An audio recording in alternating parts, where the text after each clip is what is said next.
어, 계시록인데 계시록 중에서 저번 저번에는 이제 18장까지 갔는데 그 사이에 어, 뭐랄까 놓치면 안 될 것들이 있어서 삽입 구절인데 오늘은 12장하고 13장, 12장과 13장은 중요한 구절 같아서 이 두 구절을 가지고 오늘 같이 좀 하나의 말씀을 좀 나눌까 합니다. 이제 보시면 아시겠지만은 이 12장하고 13장은 이게 타임 스케줄이 가다가 두 개가 쏙 들어온 그런 느낌이 듭니다. 그래서 이제 주제도 보면은 사탄이 일으킨 전쟁, 그다음에 이제 사탄과 두 짐승, 마지막에는 이제 사탄의 왕국, 적그리스도 왕국, 이렇게 이제 분야가 이렇게 좀 나눠져 있습니다. 우리가 이미 알고 있는 것처럼 요한계시록은 다 섞여 있습니다. 그러니까 문자적인 거, 상징적인 거, 또는 과거, 현재, 미래, 그다음에 교회에게 주신 말씀, 이스라엘에게 해당되는 말씀, 또 시간이 이게 또 순차적으로 우리가 뭐 알기 쉽게 이렇게 순서적으로 기록된 게 아니고 어떤 거는 과거로 갔다가 미래로 갔다가 중간에 끼어들었다가 막 이렇게 하니까 굉장히 좀 난해하기도 합니다. 저도 보면은 여러 가지 또 자료와 또 역사적인 배경과 이런 것들을 살펴봐도 때로는 어떤 것은 어떤 말씀인지 모르는 것들이 좀 있더라고요. 이건 뭐 솔직하게 모르는 건 뭐 할 수가 없습니다. 그러니까 하나님께서 주실 때까지는 이제 기도하면서 기다리지만은 최선을 다해서 했는데 모르는 건 뭐 그거는 방법이 없더라고요. 그런 거는 어떻게 할 수가 없지만은 그래도 이제 많은 사람들이 기도하면서 어떻게 보면 이제 글을 쓸 거 아니겠습니까? 계시록 같은 것을 이제 공부할 때 그러면 이제 그런 사람들의 어떤 이제 의견이라든지 이제 또는 견해를 종합해서 보면은 약간의 아웃라인이 나와요. 대충 물론 이제 디베이트가 되고 대립이 되는 것들이 있지만은 딱 보면은 이렇게 이해하는 것이 성경을 이해하는 게 도움이 되겠다. 이제 이런 것들이 이제 보이더라고요. 그래서 약간 그런 관점으로 한번 쫓아봤습니다. 자, 12장을 보시면 아시겠지만은 이제 12장부터 처음부터 그냥 하늘에 큰 이적이 나타나니라 이렇게 이제 시작이 됩니다. 자, 그러면서 이제 여자가 해로 옷을 입고 또 그녀의 발 아래에 달이 있고 또 머리에 12별이 있더라. 이제 사실 이것만 뚝 봐가지고는 어떤 여자인지 굉장히 좀 난해합니다. 그런데 이미 우리가 이제 구약의 어떤 이제 정보를 또는 구약의 역사를 쭉 보면은 이 여자가 이스라엘을 상징하는구나 이렇게 쉽게 알 수가 있습니다. 자, 이미 요셉이 꿈속에서 해와 달과 그다음에 12별 또 12단 이게 이스라엘에 대한 얘기구나 이렇게 이제 우리가 좀 알 수가 있습니다. 자, 그러면은 이 여자를 핍박했던 이 이 사탄에 대해서 한번 먼저 한번 짚고 넘어갈까 합니다. 사실 이 사탄의 존재는 뭐 우리가 이미 알고 있고 또 예수님께서 친히 또 보여주셨지만은 다시 한번 어떠한 존재들인지 한번 짚고 넘어가는 그런 시간 되었으면 좋겠습니다. 자, 예수님께서도 말씀하셨던 것처럼 이 사탄은 제일 우두머리를 명칭이 사탄이라고 그러고 그다음에 사탄을 추종하는 그런 타락한 천사를 마귀들이라고 이렇게 표현을 합니다. 자, 예수님께서도 이미 가다라 지방에 갔을 때 이 마귀 들린 자한테 이제 물어보잖아요. 이름이 무엇이냐 하니까 그가 이르되 군단이니이다 이렇게 합니다. 군단은 많다는 뜻이죠.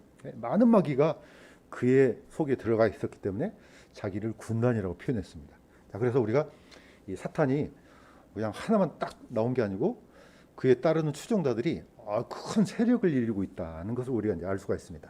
자, 그러면서 이제 마태복음 12장에는 바리새인들이 예수님께서 이제 기적과 이적을 베푸니까 혹시 저거에 바알세불을 힘입어 가지고 이렇게 쫓아내는 게 아닌가 이렇게 했을 때 예수님께서 그 얘기를 하십니다. 만일 사탄이 마귀를 쫓아내면은 그러면은 그의 왕국이 어떻게 서겠느냐. 이 표현을 통해서 마귀도 왕국이 있구나라는 것을 우리가 알 수 있습니다. 그러니까 일종의 그냥 마귀가 무슨 떠돌아다니는 그런 영이 아니고 어떤 자기네들 나름대로 어떤 계급이나 조직이나 또 일종의 국가처럼 나라처럼 이런 것들이 딱 질서정연하게 서 있다는 것을 우리가 알 수가 있습니다. 물론 이제 저도 이제 경험은 해봤지만은 때로는 이제 오늘날도 이제 그런 경험이 있잖아요. 이제 축기라 그러죠. 마귀 쫓는 데 가보면은 마귀야 물러가라 그러면 막 나갔다가 또 들어왔다가 들랑달랑 하는 경우가 있어요. 근데 만약에 그게 하나님의 힘을 통해서 쫓아냈으면 들어오면 안 되잖아요. 뭐 한번 들어가면 또 들어오고 막 들랑달랑해요. 이거는 일종의 쇼예요, 쇼. 그러니까 마귀들을 나름대로 사람을 속이기 위해서 지네들끼리 뭘 하는 것 같아요. 근데 어쨌든 이 마귀들의 왕국도 질서가 있다는 것을 이제 알 수가 있습니다. 이미 욥기에서는 이렇게 돼 있습니다. 자, 어떻게 여기 가운데 섰는지는 저도 미스테리입니다. 그런데 하나님께서 물어봤습니다. 사탄한테 네가 어디서 오느냐 하니까 사탄이 죽게 대답하여 이르되 땅에서 여기저기 다니고 또 그 안에서 위아래로 거닐다가 오나이다. 이렇게 이제 설명을 합니다. 뭐 이것도 약간 미스테리긴 하지만은 자, 얘의 활동 변경이 사탄의 활동 이 영역이 어마어마하게 넓다는 것을 우리가 알 수가 있습니다. 그러니까 땅에도 갔다가 뭐 하늘에도 갔다가 뭐 좌우로 어디로 뭐 이런 사람들이 있잖아요. 어디 그냥 가만히 정함이 없이 그냥 떠돌아다니고 그러면 우리가 욕을 할 때 뭐라고 합니까? 이 마귀 같은 놈 그러잖아요. 네. 별로 재미가 없죠. 자, 심각한 얘기라서 약간 좀 조크를 해봤습니다. 자, 마귀 사탄은 일단은 군단이 있고 그 다음에 왕국이 있고 또 활동 반경도 대단히 넓다는 거 우리가 알 수가 있습니다. 그런데 이제 예수님께서 이 제자들을 70명의 제자들을 보냈을 때 그 제자들이 돌아와서 우리가 예수님의 이름으로 마귀를 쫓아내고 막 여러 가지 얘기를 하니까 그걸로 기뻐하지 말라 그러잖아요. 자, 그러면서 이 예수님께서 하신 얘기가 그분께서 그들에게 이르시되 사탄이 하늘로부터 번개같이 떨어진 것을 내가 보았노라 이렇게 하십니다. 그러니까 우리는 이 영적인 세계를 다 알 수가 없습니다. 왜냐하면 우리 눈 자체가 그걸 볼 수가 없으니까. 사실 뭐 우리가 지금 쓰고 있는 핸드폰 뭐 잘 쓰고 있지만은 전파가 들랑달랑하는 거 보입니까? 안 보이잖아요. 안 보이도 작동이 되는 거 우리가 알 수가 있습니다. 그런 것처럼 영적인 세계에서 영의 세계에서 일어난 일은 우리가 알 수가 없습니다. 그냥 성경에 기록이 되어 있고 알려주니까 우리가 아는 것뿐이죠. 그런데 우리가 성경을 하나님의 말씀을 진실로 믿고 있기 때문에 그런 세계가 있고 또 그런 존재들이 이런 활동을 하는구나 이제 알 수가 있습니다. 자, 계시록 12장 9절에는 이렇게 되어 있습니다. 우리가 이제 같이 나눌 말씀인데, 자, 하늘에서 이제 전쟁이 있었는데 미가엘과 그 천사들이 용과 싸우고 용과 그의 천사들로 싸우나 이기지 못하고 이제 하늘에서 이제 쫓겨나는 장면이 있습니다. 자, 그러면서 그 큰 영, 즉 예뱀, 곧 마귀라고도 하고 사탄이라고도 하며 온 세상을 속이는 자가 내쫓기더라 이렇게 되어 있습니다. 그래서 그가 땅으로 내쫓기니 그의 천사들도 그와 함께 내쫓기더라.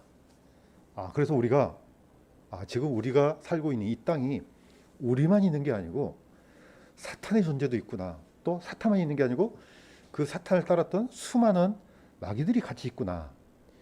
그다음에 이제 그 어떤 별명도 우리가 알아낸 게 아니고 이제 성경에서 보이지 않아요. 큰 용, 그다음에 옛뱀, 마귀. 이제 이 마귀는 이제 영어로는 데빌이라고 하는데 D를 대문자로 쓰면은 사탄하고 똑같습니다.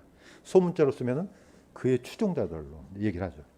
우리 이제 한글 성경에서는 주로 뭐로 되어 있습니까? 귀신으로 이제 돼 있잖아요.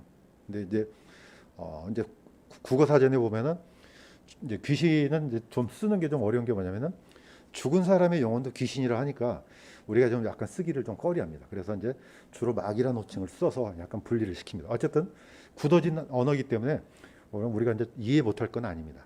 자, 어쨌든 사탄의 존재가 있는데 얘네들이 하늘에서 더 이상 있을 걸 찾지 못하고 땅으로 내려왔다는 것은 우리가 이제 성경을 통해서 이제 알 수가 있습니다. 자, 두 번째는 뭐 이 존재를 아는 것보다도 더 중요한 게 어떤 속성을 갖고 있느냐, 이 사탄이. 자, 성경에는 분명히 이렇게 되어 있습니다. 예수님께서 이렇게 얘기하십니다. 그는 처음부터 살인자요, 자기 속에 진리가 없으므로 진리 안에 거하지 아니하고 거짓말할 때 자기 것으로 말하니 이는 그가 거짓말쟁이요 거짓의 아비이기 때문이라 이렇게 합니다. 사실 여기에 있는 거짓의 아비라는 말은 이 아브라는 단어는 원래 시조라는 의미가 있습니다. 시조 또는 시작, 이런 의미가 있기 때문에 얘가 최초의 어떻게 보면은 모든 거짓의 근원이구나라는 것을 이제 알 수가 있습니다. 또 이런 명칭만 있는 게 아닙니다. 예수님께서 이제부터는 내가 너희와 많이 말하지 아니하리니 이는 이 세상의 통치자가 오기 때문이라. 자, 사탄을 예수님께서는 뭐라고 표현했냐면 이 세상 통치자 이렇게 합니다. 다시 말해서 사탄도 킹이에요. 그런데 하늘의 킹이 아니고 이 땅의 킹입니다. 또 고린도후서에서는 이렇게 되어 있습니다. 이 세상의 신이 믿지 않는 자들의 마음을 가려 하나님의 형상이신 그리스도의 영광스러운 복음의 빛이 그들에게 비치지 못하게 하였느니라. 자, 이 마귀의 또 다른 명칭을 세상 신이라고 했습니다. 얘도 역시 가시예요. 그런데 갓은 가시인데 소문자 가시죠. 자, 이 세상 신은 피조물입니다. 대문자 갓은 창조주 하나님을 나타내죠. 자, 아까도 얘기했던 것처럼 우리가 이제 쓰는 그 익숙이 잘 들어오고 있는 용이라는 단어 있잖아요. 드래곤, 이 용은 사실 한자어인데 어느 나라 이 동물입니까? 사실 고대 중국인들의 상상의 동물이에요. 이거는. 근데 이제 번역을 이 단어가 없기 때문에 사실 우리가 이제 차용을 한 거죠. 그런데 이 드래곤이라는 단어가 서양 사람들은 어떻게 표현됩니까? 이런 동물이 아니고 공룡으로 나와요. 자, 그런데 원래 이 히브리어의 헬라어로 이 드라콘이라는 이 단어, 드래곤이 이제 거기서 나온 단어인데 이 드라콘이라는 단어는 큰 뱀을 의미합니다. 그러니까 용도 결국은 뱀이에요. 그러면은 중국인들이 상상의 동물로 그려놨지만은 원어로 따지면 이 이미지가 더 가까워요. 뱀의 이미지가 더 가까워요. 왜냐? 가장 중요한 특징이 있죠. 뱀 그러면은 뭐가 떠오릅니까? 혀 두 가지요. 지난번에 한번 같이 배웠지만은 뱀이 두 가지를 갖고 있다는 것은 일종의 일반 계시예요. 이건 하나님께서 뭐라고 설명한 게 없어요. 그러나 우리가 아하, 마귀가 거짓말하는데 어떤 거짓말이냐? 섞어버려요. 만약에 주변에 있던 사람이나 이웃이나 친구가 맨 막 밥 먹듯이 거짓말해요. 그러면은 아예 대꾸를 안 하죠. 관계를 안 맺죠. 아예 거래도 안 합니다. 그런데 사기꾼이 그럽니까? 맨날 거짓말하면은 상대를 안 하는데 어떻게 합니까? 저도 이제 들었던 얘기인데 이 사기꾼은 제일 먼저 굉장히 신뢰성을 보이죠. 그래서 돈을 빌려서 일단 갚아요.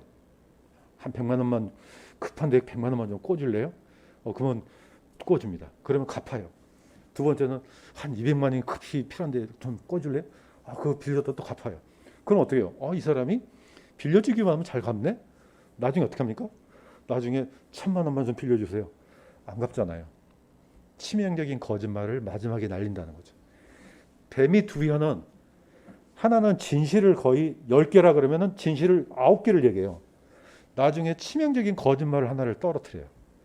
이게 바로 뱀의 속성이라는 겁니다. 자, 사탄이 그렇다는 겁니다. 사탄은 처음부터 거짓말쟁이에요. 또 처음부터 거짓의 뿌리예요. 자, 처음부터 살인자 이 말은 뭡니까? 누가 생각납니까? 계시록에 최초의 살인자 가인. 가인 뒤에 누가 있다는 거죠? 사탄이 있다는 거죠. 의로운 아벨을 죽인 가인 뒤에 이런 엄청난 음모가 이제 숨어 있다는 것을 우리가 이 구절을 통해서도 암시를 받을 수가 있습니다. 자, 그런데 이제 다시 이제 돌아가겠습니다. 일단 이 세상에 존재하고 있는 사탄과 사탄의 속성을 우리가 이제 성경을 통해서 알 수 있는데, 그럼 얘네들이 어디서 왔냐 이거죠. 그걸 밝혀서 준 성경이 사실 계시록 12장이에요. 그런데 이제 약간 어려운 용어로 또는 상징적인 용어로 썼기 때문에 우리가 이 말씀이 그 말씀인가 이런 이제 갸우뚱할 수가 있는데, 어쨌든 적어도 이 말씀 속에 그 옛날 그 아주 오래전에 어떤 일이 있었는지를 살짝 보여주는 이 구절이 바로 이겁니다. 제가 다시 읽겠습니다. 하늘에 전쟁이 있더라. 미가엘과 그의 천사들이 용과 싸움에 용과 그의 천사들로 싸우나 이기지 못하고 또 하늘에서 자기들의 처소를 더 이상 찾지 못하더라. 그 큰 영 저 옛뱀 곧 마귀라고도 하고 사탄이라고도 하고 온 세상을 속이는 자가 내쫓기더라. 그가 땅으로 내쫓기니 그의 천사들도 그와 함께 내쫓기니라. 자, 이 땅에 지금 우리 눈에는 보이지 않지만 실제로 존재하고 있고 활동하고 있고 또 이러한 속성을 가지고 사람들을 속이는 존재가 어디서 나타났냐? 그럼 여기 나오잖아요. 자, 하늘에서 이 하나님의 천사장 미가엘과 싸웠는데 전쟁에 이길 수가 없죠. 자, 얘네들이 더 이상 있을 곳을 찾지를 못해서 이게 땅으로 쫓겼다고 이렇게 합니다. 그런데 이제 그 숫자는 우리가 알 수가 없어요. 얼마나 많이 쫓겼는지. 그런데 약간의 힌트를 주죠. 자, 물론 상징적인 단어로 썼지만은 7머리와 10뿔 가진 붉은 용이 있는데 그의 꼬리가 하늘의 별들 중 3분의 1을 끌어다가 땅에 내던지더라. 이렇게 이제 얘기를 표현합니다. 그래서 이제 대부분의 신학자들은 아마 이 표현이 하늘에 있는 천사들 중에 무수한 천사들 중에 한 3분의 1 정도가 가담해서 하나님을 반역하는 그런 대의를 반역해서 싸우다가 쫓겨 내려가는 걸로 이렇게 이제 대체적으로 이렇게 의견이 이제 모아지고 있습니다. 물론 이게 정확한 건 알 수가 없습니다. 자, 그런데 이 나팔 심판 때 보면은 3분의 1이 타고 3분의 1이 타고 계속 하잖아요. 그러면 약간의 3분의 1에 뭐 어떤 문제가 있지 않나 생각을 이제 우리가 할 수가 있습니다. 그러니까 하나님께서 어떤 심판을 내릴 때 어떤 숫자를 반복적으로 쓰는 것을 보면은 약간의 힌트를 얻으라는 뜻이라고 저는 이제 생각이 돼요. 그러면은 그런 반역에 가담하는 어떤 이 천사의 어떤 무리들한테 3분의 1을 끊임없이 강조해서 심판을 내린 장면이 나옵니다. 자, 이건 뭐 그렇게 중요한 건 아니지만은 중요한 것은 이 영적인 싸움에서 하늘에서 일어났던 전쟁에서 패배해서 땅으로 내어 쫓겼다는 것은 우리가 이제 알 수가 있는 구절입니다. 자, 그런데 어찌해서 사탄이 끊임없이 이스라엘을 공격하냐 이거죠. 이거는 사실 끊임없어요. 우리가 요즘 잘 쓰고 있는 반셈주의라는 게 있잖아요. 이 셈의 이제 후예들, 그러니까 사실 이스라엘이죠. 유대인들을 끊임없이 공격하고 몰살하고 하는 것을 반셈주의라고 합니다. 그런데 이게 어떤 단편적인 현상이 아니에요. 사실은 옛날부터 사실 세상 끝날까지 계속되는 현상이에요, 이게. 자, 왜 그러는지를 12장에 이렇게 돼 있죠. 사탄이 자기가 땅으로 내쫓긴 것을 보고 사내 아이를 낳은 그 여자를 핍박하더라. 그 여자가 큰 독수리의 두 날개를 받았으니 이것은 그녀가 광야 곧 그녀의 처소로 날아가서 거기서 뱀의 얼굴을 피하여 한 때와 두 때와 반 때 동안 양육받게 하려 함이라. 용이 여자에게 진노하여 그녀의 시중에 남은 자들 곧 하나님의 명령을 지키고 예수 그리스도의 증언을 가진 자들과 전쟁을 하려고 가니라. 물론 이 짧은 이 말씀 속에 우리가 모든 걸 다 이해하기는 힘듭니다. 그러나 사탄이 사내 아이를 낳은 그 여자를 핍박했는데 이 여자가 이제 거의 3년 반 동안 피하잖아요. 자, 그러면서 그 남은 자들, 하나님의 명령을 지키고 예수 그리스도의 증언을 가진 자들과 전쟁을 한다 이렇게 됐습니다. 자, 그런데 사실 사탄이 끊임없이 어떻게 보면 아브라함의 후손을 멸하는 것들은 사실 창세기 3장으로 올라가면 됩니다. 왜냐? 자, 하나님께서 아담과 하와와 그다음에 뱀에게 이제 벌을 내릴 때, 자, 이제는 아담은 너는 땀을 흘려야지 먹고 살 수 있다. 자, 여자한테는 너는 해산의 고통을 준다. 딱 하다가 뱀한테는 어떻게 합니까? 너와 내가 여자 사이에 또 내 씨와 여자의 씨 사이에 적게 심을 두리니 그 씨는 네 머리를 상하게 할 것이요 너는 그의 발꿈치를 상하게 할 것이다. 자, 사실 발꿈치를 상하게 하는데 죽진 않잖아요. 근데 머리는 치명상을 입습니다. 다시 말해서 뱀의 후손은 치명상을 입는다는 것이 이미 창세기부터 나오죠. 자, 이 말씀을 들었던 마귀는 어떻게 하겠어요? 이 후손이 올 수 없도록 방해를 하겠죠. 끊임없이. 그래서 우리가 성경에 보면은 예수님께서 이스라엘 땅에 오셨을 때, 베들레헴에 오셨을 때 동방박사들이 찾아왔잖아요. 자, 유대인의 왕으로 태어나시는 이가 어디에 있느냐 물어봤죠. 그러니까 헤롯이 그것을 듣고 어떻게 합니까? 나중에 베들레헴 근방에 있는 2살 아래의 모든 아이를 다 죽여버리잖아요. 자, 이렇게 죽이면은 그 안에 누가 있을 줄 알고요? 예수님이 있을 줄 알고 아기 예수가 그 안에 포함될 줄 알고 죽이죠. 예. 오면 안 되거든요. 이 말씀이 성취되면 안 되기 때문에 끊임없이 이렇게 죽이죠. 자, 그런데 우리가 이제 성경을 아는 것처럼 실패로 돌아가잖아요. 자, 충만한 때가 이르면 하나님께서 자신의 아들을 보내사 여자에게서 나게 하시고, 이 여자는 누굽니까? 마리아입니다. 마리아를 통해서 이스라엘 유대인으로 태어나셨죠. 자, 먼저 유대인으로 태어나신 이유가 뭡니까? 율법 아래 있는 자들을 구원하시기 위해서. 유대인들을 먼저 구원하시기 위해서. 그런데 이 사람들이 거절하잖아요. 메시아를 거절하잖아요. 사실 어떻게 보면 우리가 그 거절한 대가에 따라서 이 기회를 구원의, 어떻게 보면 은혜의 시대에 구원을 얻는 것이 됩니다. 자, 어쨌든 이스라엘은, 아니 사탄은 끊임없이 이스라엘을 공격하는데 이것 외에도 또 하나 있습니다.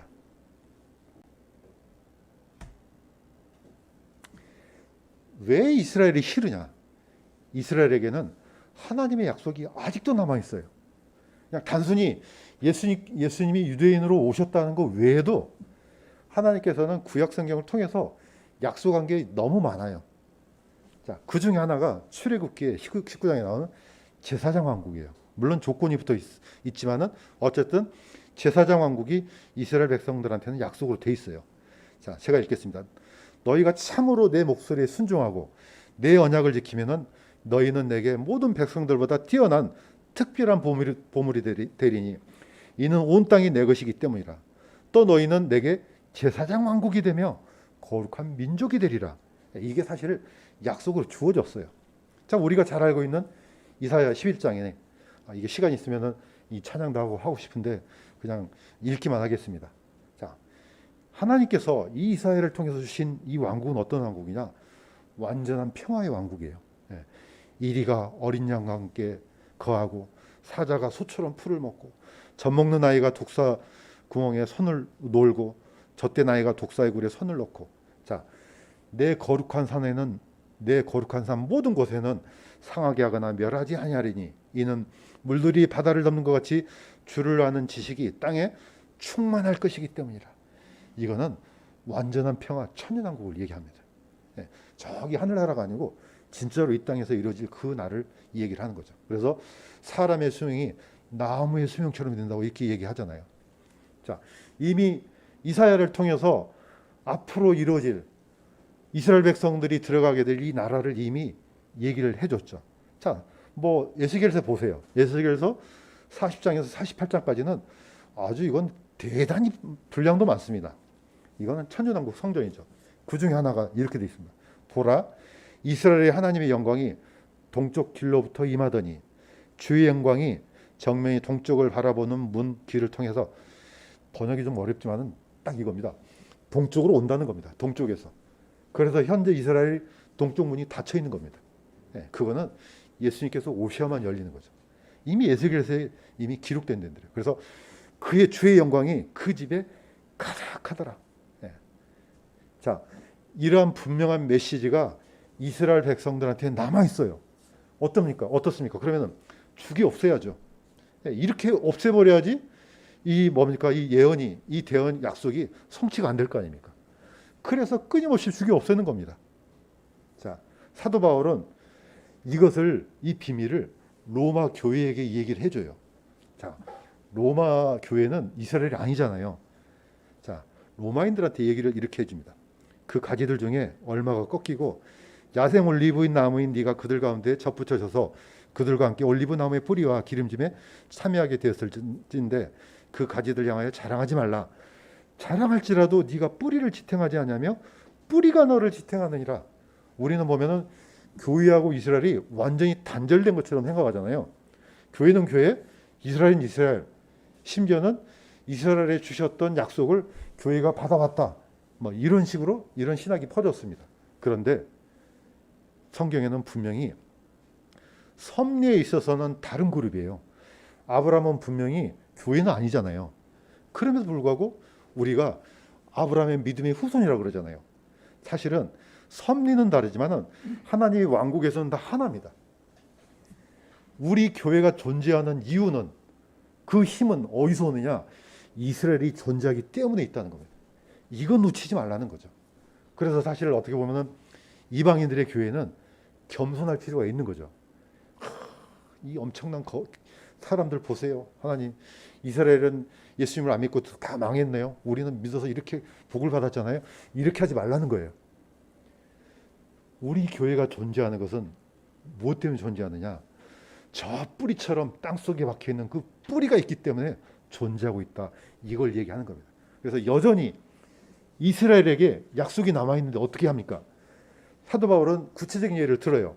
자, 이 올리브 나무가 잘렸어요. 자, 벌레 나무가 잘리고 야생 올리브 나무를 여기다 접붙였어요. 그러니까 벌레 나무 가지는 떨어져 나갔잖아요. 자, 야생 올리브 나무가 이렇게 접붙여서 많은 열매를 맺었어요. 근데 나중에 어떻게 얘기합니까? 이게 다시 떼어내고 벌레 가지를 붙인다 그랬습니다. 이게 하나님의 섭리의 역사입니다. 그러면 이 떨어진 야생 올리브 나무가 어디로 가겠어요? 휴거죠. 네, 하나님께서 불려가시는 거죠. 그 다음에 나머지 여전히 저기 밑바닥에 떨어져 있던 가지를 다시 붙여서 하나님의 역사를 이루어가는 겁니다. 자, 이 그림을 한번 보십시오. 예, 홀로코스트란 말을 우리가 많이 들어봤을 겁니다. 2차 세계대전 때 유대인들이 거의 600만 명이 어떤 방식으로든지 죽었습니다. 그때 600만 명이면요, 유럽에 살고 있었던 유대인들의 거의 3분의 2의 숫자예요. 어마어마한 숫자예요. 자, 우리 지금 대한민국에 사는데 세 식구가 살면 두 식구가 사라지는 거와 똑같아요. 어마어마한 숫자가 이때 사라져요. 자, 이 홀로코스트란 말은, 홀로는 전부 다 합니다. 코스는 태우지다는 뜻이에요. 희생제물 중에 뭐가 생각납니까? 번제예요. 번제는 다 태워버리는 겁니다. 자, 이 유대인들이 2차 세계대전 때 거의 3분의 2 인구가 누구한테 번제가 됩니까? 히틀러한테요. 심지어 뭐 히틀러뿐만 아니고 그 뒤에 있는 사탄한테. 어마어마한 숫자가 이렇게 태워졌습니다. 이걸 보여주는 이유가 뭡니까? 사탄은 이 일이 2차 세계대전 때만 있는 게 아니에요. 지금도 끊임없이 이어져요. 심지어는 오늘날에는 이스라엘에 대한 이 미움이 더 증가되고 있어요. 이거는 어떻게 보면 우리가 막을 수가 없어요. 자, 그러면은 마지막 전쟁을 왜 하겠어요? 그 전쟁의 원인이 뭐 경제적인 것도 있고 여러 가지가 있겠지만은, 이거는 마귀가 어떤 걸 증폭시킨 겁니까? 이스라엘에 대한 미움을 가장 강력하게 불어넣어주는 거죠. 저 나라는 지상에서 없어져야 돼.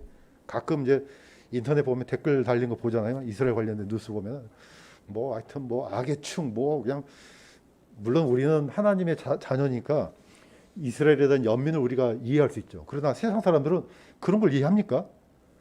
아니, 지네들이 뭔데 갑자기 잘 살고 있는 나라에 와가지고 지네들이 들어가서 이렇게 얘기를 하죠. 자, 그래서 우리는 두 가지 눈을 갖고 있을 필요가 있는 거죠. 자, 왜 미워하느냐? 세상이. 사탄이 왜 미워합니까?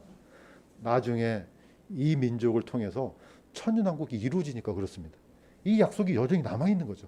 그러니까 그 약속을 성취될 수 없게끔 끊임없는 방해를 하는 거죠. 자, 사도 요한은 땅에서 두 짐승을 목격합니다. 근데 두 짐승이 어디서 올라오냐? 하나는 바다에서 올라와요. 하나는 땅에서 올라와요.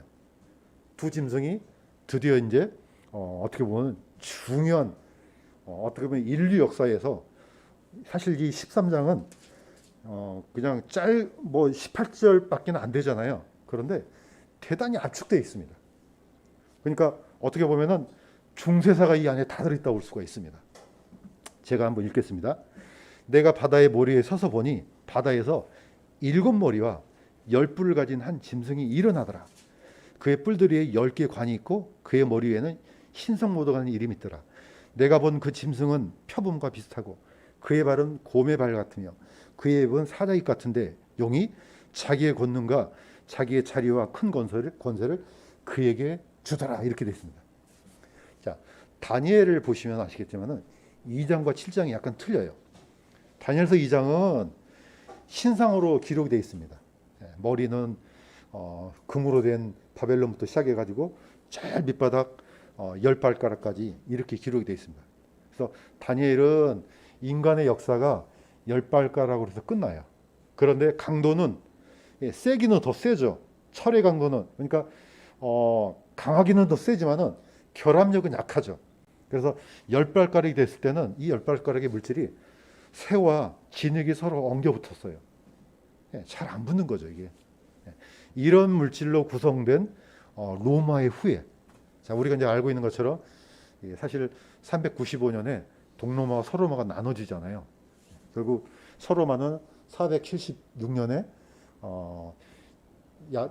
게르만족에 의해서 용병대장 오도아케로 의해서 이제 멸망하지만 동로마는 1453년까지 가잖아요.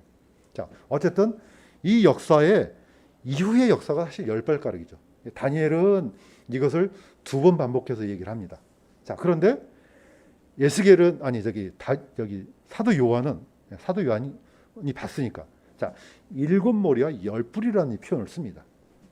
자, 이 표현이 약간 다르지만은 대부분의 신학자를 이제 자료를 통해서 또 보니까 여기에 이제 이집트와 아시리아를 집어넣습니다. 역시 이스라엘과 관련돼 있죠. 이집트와 아시리아, 그다음 바벨론, 메데페르시아, 그리스, 로마, 그다음에 로마의 10민족. 자, 보면은 표범, 곰, 사자 전부 다 인간의 어떻게 보면은 사자는 뭡니까? 바벨론을 상징하는 거 있고, 곰은 페르시아를 상징하고, 표범은 헬라를 상징한 걸로 이미 다니엘서에 나옵니다. 자, 그래서 표현이 약간 다를 뿐이지 결국은 같은 짐승이에요. 신상이 있는데 자, 머리 따로, 몸통 따로, 다리 따로 이게 아닙니다. 전체가 하나의 신상이에요. 여기에 있는 바다에서 올라온 짐승도 똑같습니다. 몸통이 하나예요. 머리만 7머리예요. 그러니까 이걸 상상을 해보면 완전 괴물이죠.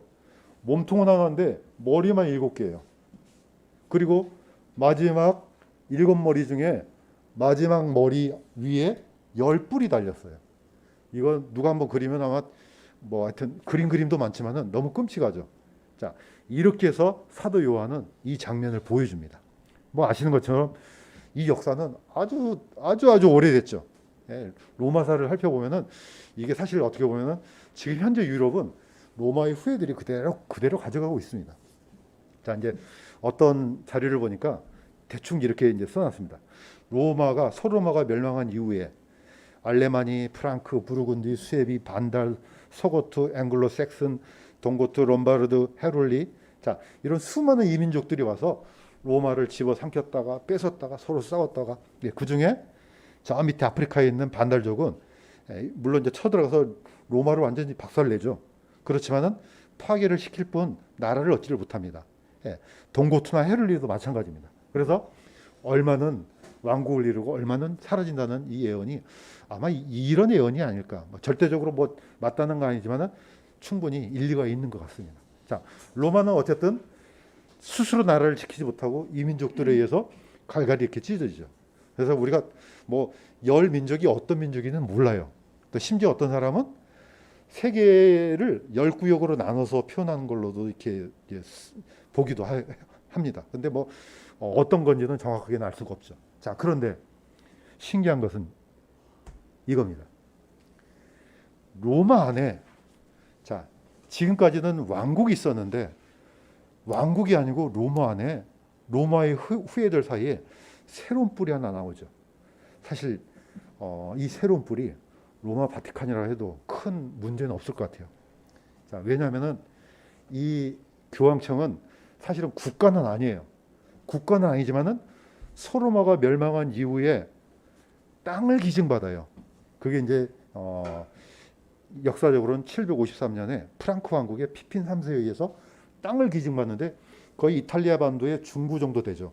거의 3분의 1 정도의 크기니까 어마어마한 땅이죠. 그러니까 지금까지는 로마가 무슨 성당이니 수많은 농토 같은 건 있었지만 이렇게 나라 같은 땅을 받기는 처음이죠. 그게 753년에 이제 일어나죠. 자, 이 엄청난 땅을 기증받아서 이제 중세 암흑기를 열죠. 그 파워가 어마어마하죠. 바로 이때 일어난 전쟁이 십자군 전쟁이 아니겠습니까? 그래서 끊임없이 이스라엘을 들어가서 집어삼키려고 했지만은 실패를 한 거죠. 우리는 보통 그냥 성지 탈환이라는 이름으로 들어왔지만은 결국은 배후에 뭡니까? 저기 예루살렘을 집어삼키려고 하는 거죠. 그러나 그 뜻을 이루지 못합니다. 그런데 이 땅이 1870년에 이탈리아 이 통일 이 운동이 일어났을 때 이 땅을 다 뺏겨버리죠. 자, 그래서 이제 세계에서 교황의 이름으로 또는 이 종교 시스템으로는 이 더 이상 활동이 못할 정도로 이제 수면 아래로 이제 가라앉죠. 그래서 이제는 다 끝났구나 생각했는데 누가 이걸 살려줍니까? 1929년에 무솔리니가 라테란 조약을 통해서 이 땅을 기증해 주죠. 바로 지금 현재 있던 오른쪽에 있는 바티칸 이 지역을 다시 살려줍니다. 자, 왜 이걸 줬겠습니까? 그 전에 있었던 로마 교황령은 포기하라. 대신에 너희한테 땅을 주겠다. 이건 0.44km밖에 안 돼요. 제곱. 그러니까 아주 어디 정도 될까요? 천안문 광장 정도? 이 정도 땅밖에 안 됩니다. 크진 않죠. 그런데 이 작은 땅 위에 세워진 국가가요, 전 세계를 호령하는 입이 됩니다. 자, 뭐 이게 꼭 맞는지 틀린지는 저도 모르겠지만 상당히 근거가 있어 보입니다. 자, 사도 요한이 봤습니다. 내가 보니 그의 머리들 중 하나가 상처를 입어 죽게 된 것 같았는데 그의 치명적인 상처가 나음에 온 세상이 놀라며 그 짐승을 따르더라.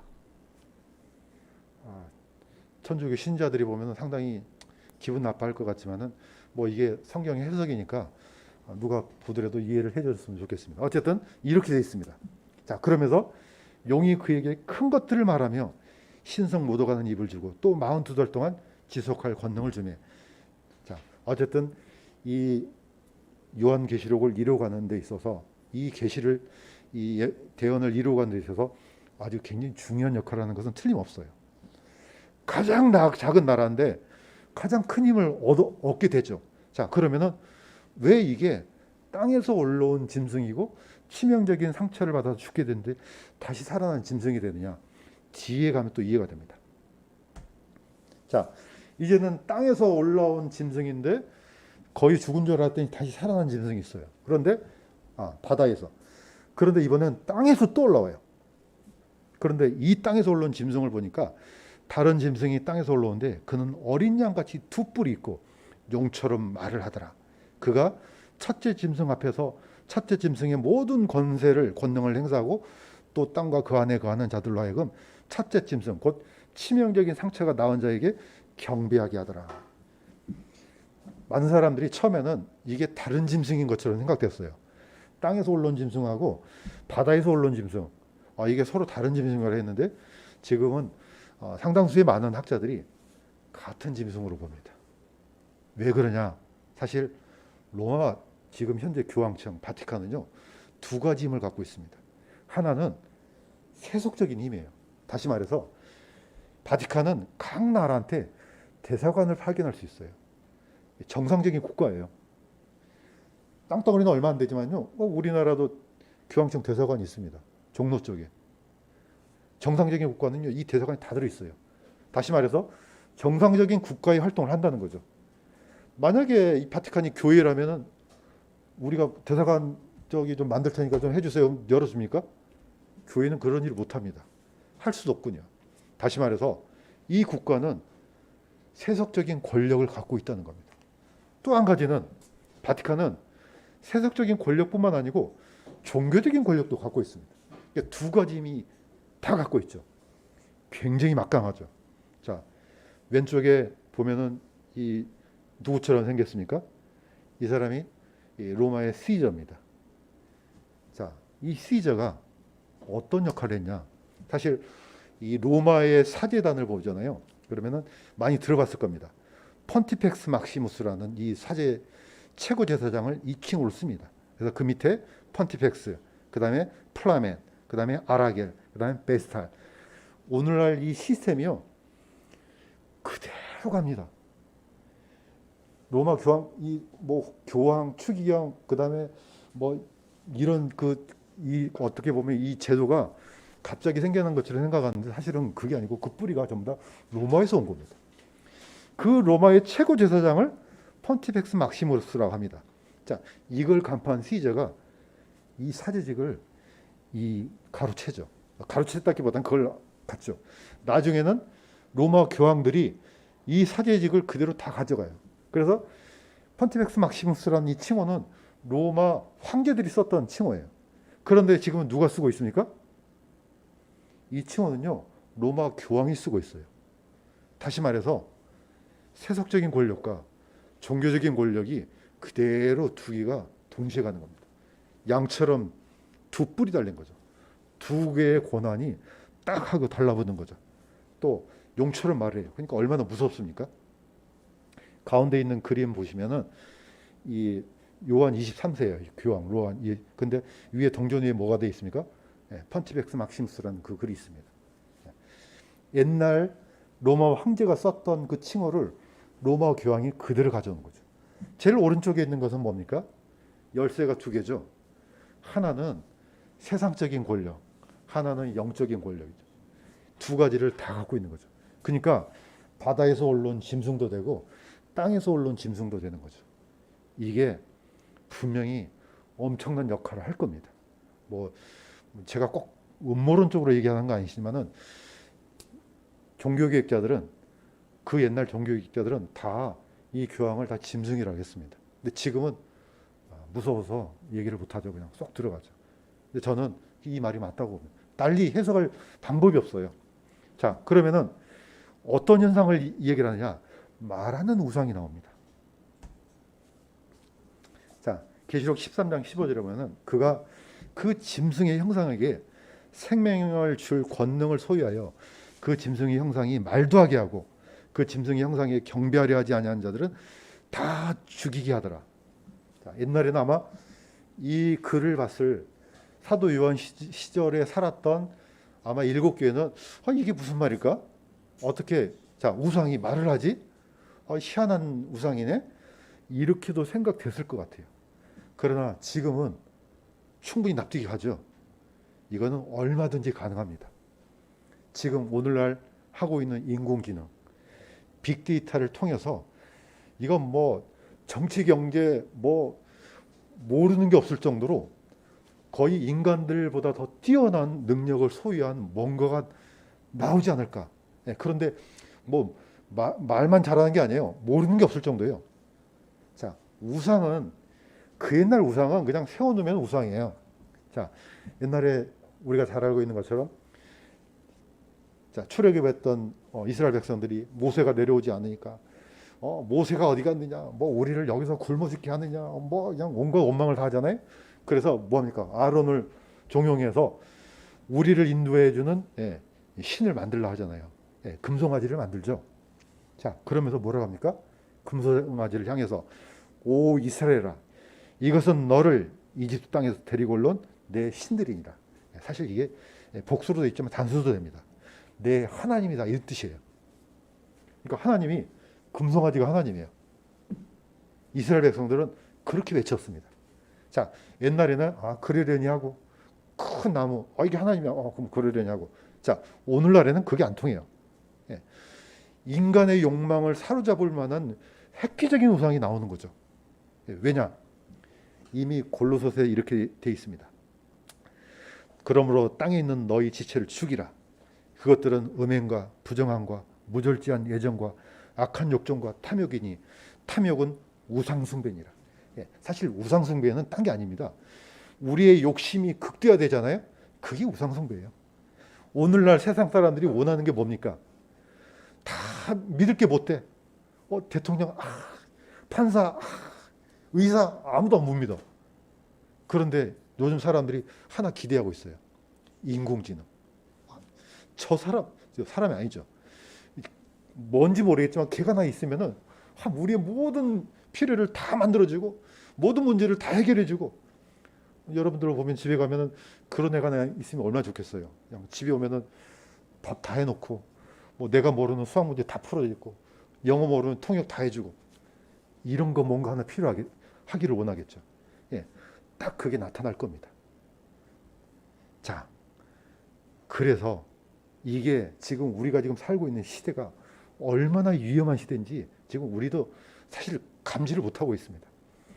우리는 편리하지만은 이 세상은 하나님이 아니면은 절대적인 평화, 절대적인 진리, 그 어떤 것도 우리에게 만족을 줄 수 없다는 것을 이걸 통해서 이렇게 얘기를 해준다고 저는 믿습니다. 자, 마지막입니다. 적그리스도의 왕국. 우리는 이제 이거 굉장히 많이 들었죠. 666. 그래서 제가 대표를 한번 읽어보겠습니다.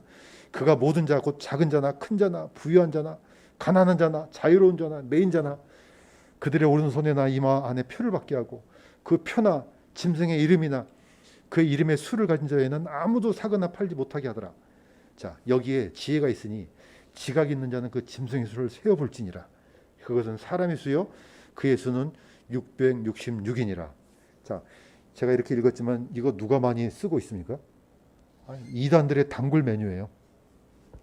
그래서 그냥 뭐 복잡하고 그냥 그 기가 막힌 것들을 많이 쏟아냅니다. 자, 그런데 성경에 있는 내용이에요. 이단들도 쓰지만은 성경에 있는 내용이에요. 그래서 이거 누가 적그리스도지 찾아내려고 막 혈안위에서 막 뭐 네로가 적그리스도다, 뭐 누가 적그리스도 다 하잖아요. 그것도 좋지만은 그것보다 더 중요한 게 저는 이거라고 생각됩니다. 우리가 모르겠어요. 얼마나 갈지 모르겠지만은 앞으로 이런 시대가 오죠. 그런데 아주 극심하게 통제된 사회가 온다는 거죠. 자, 이게 누가 잡느냐? 적그리스도가 잡는 왕국이죠. 자, 이 적그리스도는, 이 사탄은 끊임없이 하나님처럼 되고자 하는 욕망을 끊임없이 드러냈어요. 자, 하나님은 우리를 머리카락까지 다 세신다 그랬죠. 다 하십니다. 사탄도 그러고 싶은 거죠. 그런데 능력이 딸려요. 안 되죠. 뭘 활용하겠습니까?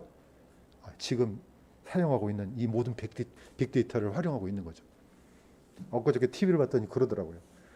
이런 기술이 가장 발달된 나라가 중국이래요. 이 안면 인식 기술이 가장 발달된 나라가 중국이라고 그러더라고요.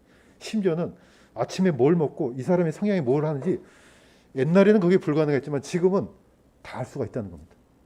심지어는 길을 건너는데 길을 건너는 사람 딱 안면 인식이 누군지가 아예 전광판 앞에 그냥 튀어나온대요. 그러면 우리는 이야 이거 대단한 시대네 좋아할 것 같잖아요. 자, 이게 바로 적그리스도가 노리는 또는 우리의 탐욕이 가지고 오는 아주 우리를 올가매는 그런 꼼짝없는 시대. 그래서 예수님께서는 내 왕국은 이 세상에 속하지 아니하니라. 주님 우리가 맞이할 세상 하나님 왕국은 그런 세상이 아니라는 거죠. 진리가 너희를 자유케 하리니 우리는 진리 안에서 자유한 사람들이지 이런 세상 우리 이렇게 하면은 이거 범죄도 안 일어나고 좋겠네 이렇게 할 거 아니에요. 그럴 것 같잖아요. 그 이면에는 뭐가 있습니까? 뭐 사탄이 우리한테 편리함을 주겠습니까? 이거죠. 나를 경배하면은 이겁니다. 나한테 절하면은 내 말을 들으면은 그래서 편리한 걸 주는 것 대신에 뭐가 항상 낍니까? 믿음을 요구하는 거죠. 나한테 복종하면은 예수님한테 했던 그 얘기를 똑같이 한다는 거죠. 자, 그 옛날 바벨론 시대에 큰 우상을 세워놓고 자 모든 사람이 이게 음악 소리가 나면 다 절해야 돼. 그런데 다니엘의 세 친구는 절하지 않잖아요. 이런 시대가 반드시 올 겁니다. 그래서 우리의 믿음이 그 어느 때보다도 정밀하고 정말로 내가 그리스도 안에 있는지 살펴보고 또 점검하고 또 점검하고 그래야 될 때라고 저는 믿습니다. 자, 계시록은 물론 우리한테 두려움을 주는 책이지만은 반대로는 자, 그러니까 예수 그리스도 안에 있으면 얼마나 자유롭냐, 얼마나 행복하고 얼마나 하나님의 형상대로 만들어진 그 삶을 이해가는지를 보여주는 그런 참으로 우리한테 참으로 필요한 성경이라고 저는 믿습니다. 그래서 우리가 이 성경을 통해서 여기 안에서 누가 적그리스도인가 이런 것 쫓아다니지 말고 그건 아무 소용 없어요. 그거 알면 안다고 해서 어떻게 할 건데요? 그건 아무 소용 없습니다. 이런 시대가 오기 전에 우리가 예수 그리스도 안에 있는지 점검하는 것이 더 중요하다고 믿습니다. 자, 기도하겠습니다. 하나님 아버지, 우리가 요한계시록 12장과 13장을 살펴보았습니다. 분명히 앞으로 시대가 가면 갈수록 우리의 목을 조여오는 적그리스도가 통치하는 시대가 가까이 다가옴을 느낄 수가 있습니다. 아버지 하나님, 우리가 이 시대가 오기 전에 서로를 살펴보고 우리가 더욱더 말씀에 깨어있고 혹시 또 우리 주변에 여전히 예수 그리스도 안에 있지 않는 사람들이 있다면은 우리가 입을 열어서 그들에게 참된 복음과 참된 자유를 선포할 수 있는 그런 통로가 될 수 있도록 도와주시옵소서. 우리 교회가 그런 교회가 될 수 있도록 도와주시고, 또 이 교회에게 질서를 주셨으니 우리 목사님과 사모님 주님께서 건강을 지켜주시고, 또 같이 모여서 예배드리는 우리 강남 성수팀에게 성도들 모두에게 하나님의 놀라운 지혜와 분별력의 영을 더하셔서 우리가 이런 사역을 잘 감당할 수 있도록 도와주시옵소서. 감사드리며 예수님의 이름으로 기도드립니다.